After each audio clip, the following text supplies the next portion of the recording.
আসসালামু আলাইকুম। Honours second year দ্বিতীয় বর্ষের শিক্ষার্থী বন্ধুরা, তোমাদের জন্য আজকে খুব ইম্পর্টেন্ট একটা ভিডিও শেয়ার করতেছি। ভিডিওটা অ্যাকচুয়ালি টোটাল গাইডলাইন তোমাদের ইংলিশ কম্পালসারি সাবজেক্ট সম্পর্কে। টোটাল গাইডলাইন মিন্স হচ্ছে তোমরা এই সাবজেক্টটায় কিভাবে ফাইনাল প্রিপারেশন গেইন করবা, কি পড়বো কি পড়বো না, কিভাবে পড়বো, কতটুকু পড়বো, কি বাদ দিয়ে পড়বো, এবং কিভাবে পড়লে খুব ইজিলি পাস করব। এই যে যাবতীয় কোশ্চেন, এই কোশ্চেনের একটা সামারি এবং জিস্ট সলিউশন আমি এই ভিডিওতে দেওয়ার চেষ্টা করব। আশা করি ভিডিওটা সবার ভালো লাগবে, শেষ পর্যন্ত দেখবা যাতে তোমরা পুরো বিষয়টা সম্পর্কে ক্লিয়ার হতে পারো এবং তোমাদের প্রিপারেশনটা ফাইনালি কমপ্লিট করতে পারো। ফার্স্ট অফ অল, আমরা সবাই কম বেশি এই স্টেজে এসে কয়দিন পরই পরীক্ষা, সবাই টপিকগুলো সম্পর্কে জানি এবং টপিকের দুইটা আসলে সেকশন হয়ে থাকে। সেটা একটা হয় রাইটিং আর একটা হচ্ছে গ্রামাটিক্যাল পার্ট। রাইটিং পার্টে কিছু কোশ্চেন, গ্রামাটিক্যাল পার্টের কিছু কোশ্চেন থাকে। আচ্ছা, গ্রামার পার্টে হিসাব করতে গেলে মার্কস ডিস্ট্রিবিউশনে আমরা পাই হচ্ছে 45 মার্কস, বাকি 55 মার্কস যেটা সেটা আসে হচ্ছে রাইটিং পার্ট থেকে। আচ্ছা, তাহলে আমি প্রথমে একটু রাইটিং পার্ট নিয়ে কথা বলি যে রাইটিং পার্টে আমরা কি কি পড়বো এবং কি কি পড়বো না। আমি প্রথমে কি কি পড়বো না সেই জিনিসটা একটু ইন্ডিকেট করে দিই। আচ্ছা, প্রথম কথা হচ্ছে সিচুয়েশন রাইটিং বলতে আমরা বুঝি notice, poster, advertising, memo, slogan. তো এখানকার মেমো এবং স্লোগান এই দুটো একদমই পড়ার দরকার নেই, লাস্ট ইয়ারের কোশ্চেনগুলো অ্যানালাইসিস করলে দেখা যায়। আচ্ছা, এখন পড়বো কি এখানে? তাহলে অবশ্যই নোটিশ এবং পোস্টারের উপর 100% প্রিপারেশন থাকবে। দ্যাট মিনস নোটিশ এবং পোস্টার থেকে কোনোটাই বাদ দেওয়া যাবে না। আমাদের সাজেশনে যতগুলো নোটিশ পোস্টার দেওয়া আছে সবগুলোই পড়তে হবে, এবং অ্যাডভার্টাইজমেন্টের আমি বলবো 2 থেকে 3টা ফরম্যাট একটু পড়ে যেতে, যাতে রিস্ক ফ্যাক্টর না থাকে। কোনো কোনো সময় অ্যাডভার্টাইজমেন্ট মেমো যদি এরকম মানে অফ টপিক কোশ্চেন করে ফেলে, একটু অফ ট্র্যাক, তাহলে যেন পারি সেজন্য এইভাবে এই টপিকটার উপর প্রিপারেশন নিতে হবে। দ্যাট মিনস নোটিস পোস্টার 100% পড়ে যেতে হবে। সেকেন্ড, সেকেন্ডে আমি আর একটা ক্রস দিচ্ছি, দেখো এখানে লেটার। লেটারটা আমরা একদমই পড়বো না, কারণ লেটারে লিখতে হয় বেশি, মার্কস থাকে কম। ইন দ্যাট সেন্স অ্যাপ্লিকেশনে এবং সিভিতে ভালো মার্কস নিয়ে আসা যায়। ঠিক আছে, তাহলে আমরা অ্যাপ্লিকেশনটাকে মেইন ফোকাসে রাখবো এবং সিভির 3টা ফরম্যাট দিয়ে যাবো। এখন এখানে মার্কস থাকে 8, তো অ্যাপ্লিকেশনে যেন আমরা অবশ্যই 8-এ অ্যাটলিস্ট যে 7 নিয়ে আসতে পারি সেটা যেন এনশিওর করতে পারি। এভাবে স্কুল সাজেশনে যেহেতুগুলো অ্যাপ্লিকেশন দিয়েছি সবগুলো খুব সুন্দরভাবে প্রিপারেশন নিতে হবে। তো অ্যাপ্লিকেশনটা এইভাবে পড়তে হবে, এখানকার নোটিস পোস্টার পড়তে হবে। তাহলে দেখো এখান থেকে 7 আর এখানে 4-এ 3 অবশ্যই পাবা। তো 7 আর 3-এ 10, কিন্তু মোটামুটি দুটো টপিক পড়লে এখানে কমপ্লিট হয়ে যাচ্ছে।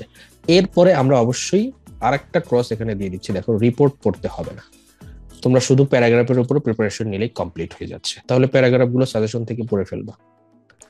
এখানেও খুব সুন্দর করে লিখলে 4 থেকে 6 পর্যন্ত পাওয়া যায়, হাইস্ট 6, 8-এর মধ্যে যেহেতু 6 তোমরা মোটামুটি একটু পড়লেই পাবা। লোয়েস্ট মার্ক 4 পর্যন্ত, যে একটু পরে সেই উপায়। তাহলে দেখো টোটাল এখানে 15, সামহার অ্যারাউন্ড আমরা 16 না ধরে 15 মার্কস 3টা টপিক পড়লে পাচ্ছি। এরপরে আসি হচ্ছে বাকি থাকে এসে এবং কম্প্রিহেনশন টেস্ট। এসে নিয়ে আমি কথা বলতে চাই না, এসে যে যেভাবে পড়বা পারবা লিখবা। এখানে 15 মার্কস থাকে, আমি বলবো 10, 5, 2, কেউ না লিখো তাও চলবে, তো এটা নিয়ে আমি কথা বলতে চাই না। এরপরে লাস্ট বাকি থাকে কম্প্রিহেনশন টেস্ট। এইটা আমরা 20 মার্কের মধ্যে বলে থাকি যে লাস্ট 10 ইয়ার্স টু 15 ইয়ার্স যে কয়টা পারে, যে কোশ্চেন সলিউশন করে নিজে থেকে আনসিন প্যাসেজ সলভ করে কোশ্চেন অ্যান্সার গুলো লিখতে পারে, মেইন আইডিয়া সাপোর্টিং আইডিয়া লিখতে পারে, সে কম করে হলেও 8 পাবে। ঠিক আছে, সে কম করে হলেও 8 পাবি 20-এর মধ্যে। তাহলে আমরা বলতে পারি এখানে আমরা ছিলাম হচ্ছে মোটামুটি 15, আর এসেতে যে যা পাই পাবে, বাট 15 আর 8 আমরা 23, আর 2 মার্ক ধরে এসে থেকে রাফলি অ্যারাউন্ড 55-এ 25 মার্কস রাইটিং পার্ট থেকে একটু পড়লেই, জাস্ট একটু পড়লেই এনশিওর করা যায়। আচ্ছা, এবার আসি গ্রামার পার্টে। গ্রামার পার্টে এই যে টোটাল 9টা আইটেম আছে, প্রত্যেকটা হতে 5 মার্ক করে, টোটাল 45 মার্কস। আচ্ছা, এখন আমি এখানে বলি you should go for the easy ones for you first. তো প্রথমে তোমার জন্য যেটা ইজি মনে হবে সেটা তুমি ফোকাস করবা। আচ্ছা, এখন ইজি তোমার কাছে যে কোনোটা মনে হইতে পারে, তোমার নলেজ অনুযায়ী, বাট ইন জেনারেল যেটা ইজি সেটা আমি একটু ফোকাস করি এবং যেখানে ভালো মার্কস পাওয়া যায় সেটা হচ্ছে রিঅ্যারেঞ্জ, WH কোশ্চেন এবং আর্টিকেল। এই যে এই তিনটা টপিক সবার কাছেই অনেক ইজি, একটু পড়লেই ভালো মার্কস নিয়ে আসা যায়। WH কোশ্চেনের হালকা পাতলা কিছু রুলস আছে, আর্টিকেলের ছোটখাটো কিছু রুলস আছে, এবং প্র্যাকটিস করলে তিনটা টপিক, রিয়ারেঞ্জটা পুরোপুরি প্র্যাকটিসের উপর, তাহলে এই তিনটা টপিকে জাস্ট একদিন বা 2 দিন প্র্যাকটিস করলেই ফুল মার্কস নিয়ে আসা যাবে, 15-15 বা রাফলি অ্যারাউন্ড 12-13 সবাই পায় এখানে। তো এই তিনটা টপিক একটু আগে শেষ করো। এর পরবর্তীতে আমি দুটো টপিক একটু কানেক্টেড বলে থাকি, সেটা হচ্ছে রাইট ফর্ম অফ ভার্বস আর কারেকশন। এই দুটো টপিকের উপর আমি বলবো যে রাইট ফর্ম অফ ভার্বস এর রুলস যদি কেউ সুন্দর করে পড়তে পারে তাহলে তার জন্য কারেকশনের 60-70% কমপ্লিট হয়ে যায়। তাহলে একটা টপিক পড়লেই দুটো টপিক মোটামুটি হয়ে যাচ্ছে। আর কারেকশনের 8-10টা একটু এক্সেপশনাল রুলস আছে, এগুলো পড়লে টোটাল এখানে 10-এ 8 অবশ্যই অবশ্যই পাবা সবাই, অবশ্যই অবশ্যই সবাই পাবা। তাহলে এই তিনটা কমপ্লিট করার পর এই দুটো নিয়ে ফোকাসে থাকবে, এই দুটো নিয়ে পড়াশোনা করে শেষ করে ফেলতে হবে এবং প্র্যাকটিস করতে হবে। এরপরে যদি আসি, লাস্ট বাকি থাকে punctuation, synonym antonym, change of words as parts of speech আর ট্রান্সলেশন। এই চারটায় আমি বলবো পাঞ্চুয়েশন টোটালি লাস্ট 10 ইয়ার্সে যতগুলো আছে যদি কমপ্লিট করে যায় কেউ, সে কম করে হলেও 3 পাবে পাঞ্চুয়েশনে। Synonym antonym, change of parts of speech, এগুলো অ্যাকচুয়ালি ভোকাবুলারি যার যত ভালো তার তত ভালো হবে, এটাই স্বাভাবিক। বাট হ্যাঁ, এখানে পড়ার উপায়টা কি, পড়ার ওয়েটা কি, পড়ার ওয়েটা অবশ্যই হবে তুমি অবশ্যই লাস্ট 15 ইয়ার্সে যতগুলো বোর্ড কোশ্চেনে আসছে সবগুলো যদি সলিউশন করে যাও, এখানে টোটাল সিনোনিম অ্যান্টোনিমে 5, এটাই 5, 12 আর 13 নম্বরে থাকে। এই দুটো 10-এর মধ্যে যদি শুধুমাত্র 15 বছরের বোর্ড কোশ্চেন পড়ে যাও তাহলেও 5 পাওয়া সম্ভব। তো এখানে 5 পেলে অনেক ভালো মার্কস এটার জন্য। তো আশা করা যায় এভাবে পড়লে তোমরা এখানে ভালো মার্কস পাবে। ট্রান্সলেশনটা আমি এই যে এখানে যেভাবে রাইটিং পার্টে এসে বলেছি যে যত পাও, ট্রান্সলেশনটাও আমি ওভাবেই রাখছি, যে যত পাও 2-3 লাইন যে যেভাবে ইংলিশ করতে পারো যত পাও, ওটা নিয়ে আমার টার্গেট নাই। তাহলে এভাবে গ্রামার পার্টটা ইনশাল্লাহ শেষ করবা। ভিডিওটা বারবার দেখে বুঝতে পারবা যে আমি কি কথাগুলো কিভাবে বললাম, এইভাবে একটু পড়াশোনাগুলো চালাই যাব।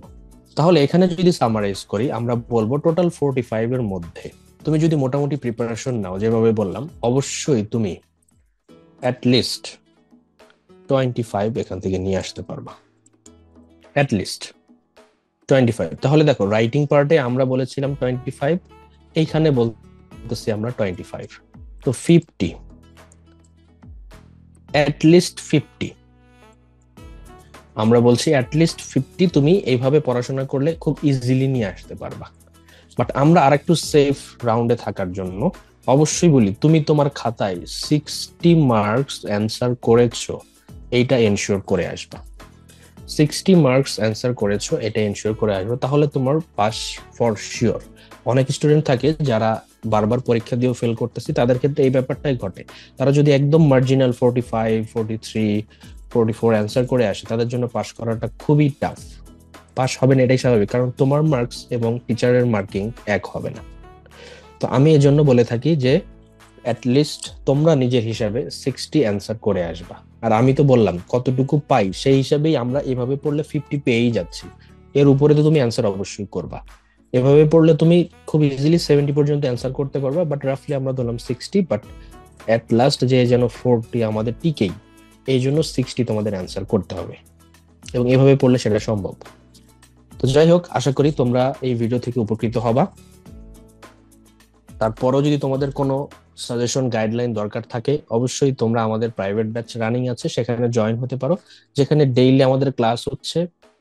প্রিপারেশনের জন্য যত গাইডলাইন্স দরকার, যত সাজেশনস এন্ড ম্যাটেরিয়ালস দরকার, আমরা সেগুলো প্রোভাইড করছি।